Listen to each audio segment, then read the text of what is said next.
Good fight. Congratulations on your win. Watching the fight, I thought he tapped when you had the guillotine at first. Questionable. I thought he tapped there. Definitely, when at the end of the round two, you definitely tell he gave the thumbs up, and then I could see you mouthing, "He's out," and he got up. Did you know when he got up that he was already out? Did you know he was done? All right, listen here, brother. So I was told, and the first question, I was told that he was tapping to the guillotine, but Joe Lozon didn't want to tell me because he didn't want me to get emotional, I guess. I'm just squeezing for dear life. Like, you have bread and butter chokes that you just feel really good about. I don't know if I should drink this just you or like everybody cares. But I had no clue. I just thought I had him because he was deep and he's just super tough. But if he tapped, then I guess, it is what it is. Second round, I literally watched somebody finish a fight like that in PFL, and I was like, I really want to hit this. And I just told him that I've never done that even in a jiu-jitsu class, like snapping that down, hitting like the rear naked style guillotine. I think that's what it was.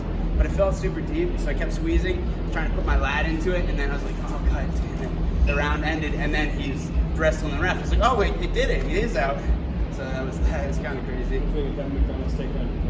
I mean, he's solid, man. You don't want to mess with that guy. I don't think anybody's putting him down. Good single leg, man. Can't get two on him. No way. As soon as you knew the belt was off, clearly you got pretty emotional in there. What has this last year been like for you? I know you were at UFC, now you're coming over to Bellator. Yeah, it's tough because like I've never felt like I didn't belong on the world's biggest stage. Like I train with the best guys, like going over to Joe's each week, training with those guys. I mean, couldn't get better training partners, but I know at the same time when I train with them, that's where I belong.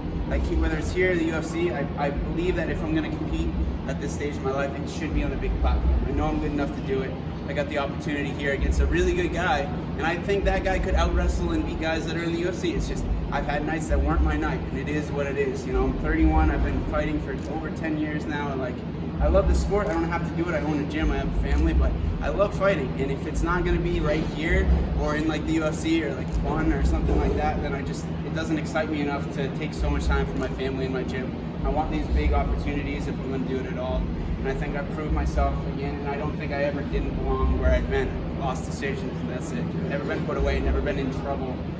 Just people waste enough time to get decisions. It is what it is, but I think this is where I belong. So is that really the mindset you have right now? It's not just short-term wins and losses, it's more journey, improving over time.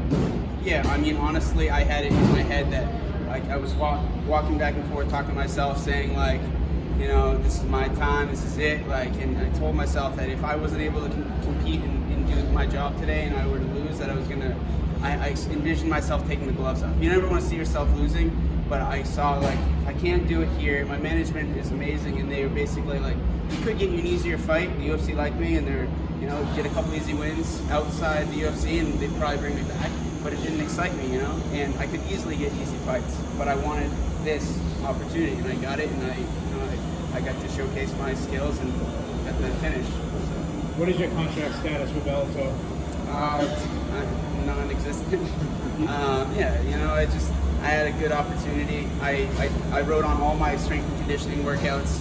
I've been training for 11 months since my last fight, just hoping for a chance. I'd write Bellator bust on the top of it. Keep training, talking to my management, like, hey, can we make this happen, whatever, keep training. Every week show up to skill strength. Every Monday go to Joe's, train in my gym 6 days a week. Just keep training. Joe did the same thing.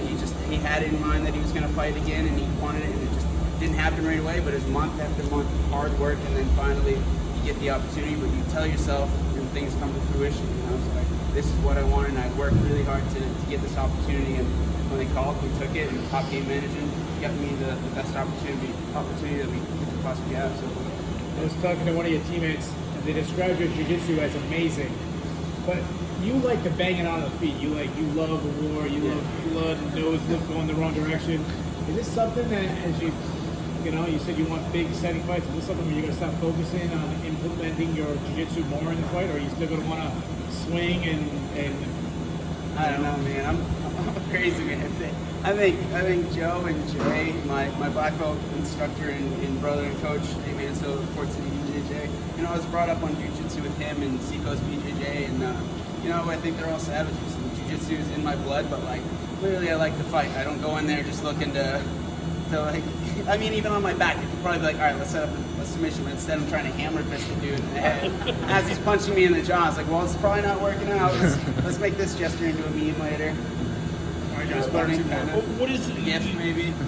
You say you have this love of MMA, but as you said, you have a gym, you have family. You don't need this to support yourself. So, what do you love about this sport? It's brutal. Pay's not that great. You basically go through hell 6 days a week. What is it about MMA that you can't get rid of? It's almost like the mistress. You can't get rid of it. I don't know, man. It's like you got bit by something, and you can't shake it no matter what. You might not even want it, but like you can't get away from it. Like there are times like they're the highest of highs and the lowest of lows. And if I were to lose this fight, I'd be, as terrible as it sounds, as much as Joe hates people that cried, I'd be spending night after night crying, saying like, why me, whatever. And if I were to win, which I did, I'm gonna be super excited tonight. But the crazy thing is, tomorrow I'm like, all right, what's next? It's like you can't. It's hard to just be satisfied.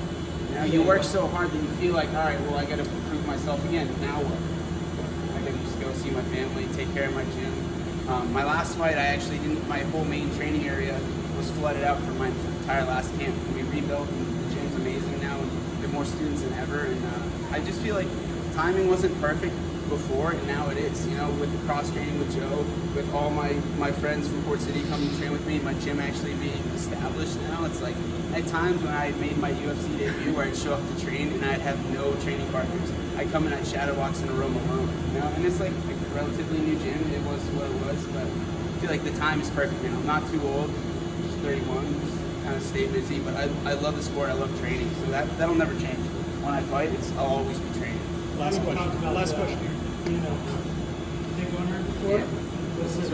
For the people that are new to it, take us through the Photoshop workout shirt. And I mean, I can understand like not getting a cat, but the dogs are, fine too.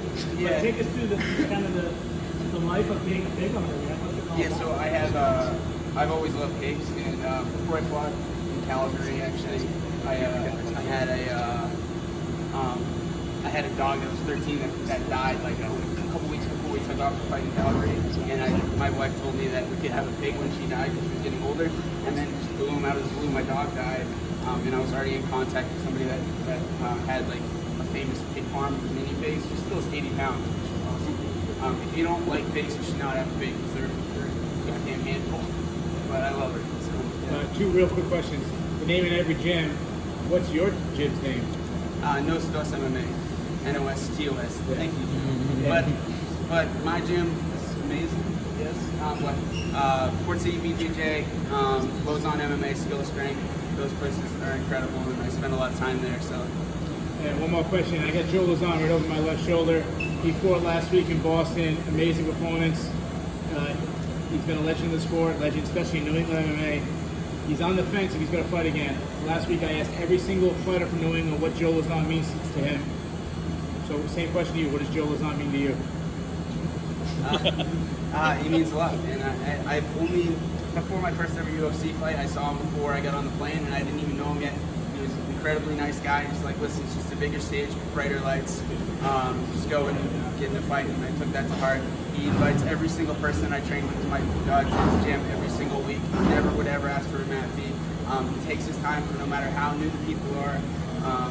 He doesn't seem like a fighter because he gives so much of his time and effort to everyone. But he focuses so much on getting the job done whenever it is his time. So nobody could be. I mean, everybody's so happy for that guy. This guy. I mean, nobody knows what he's going to do next except him and his coaches. But he knows more than anyone, what it'll be, and he doesn't have anything to prove. But clearly, he can go and put his hands and choke people out still and elbow people to death. So he can fight as many times as he wants. It's just I think we don't want to see him take any more damage. It's done enough. Thanks, Devin. I'll take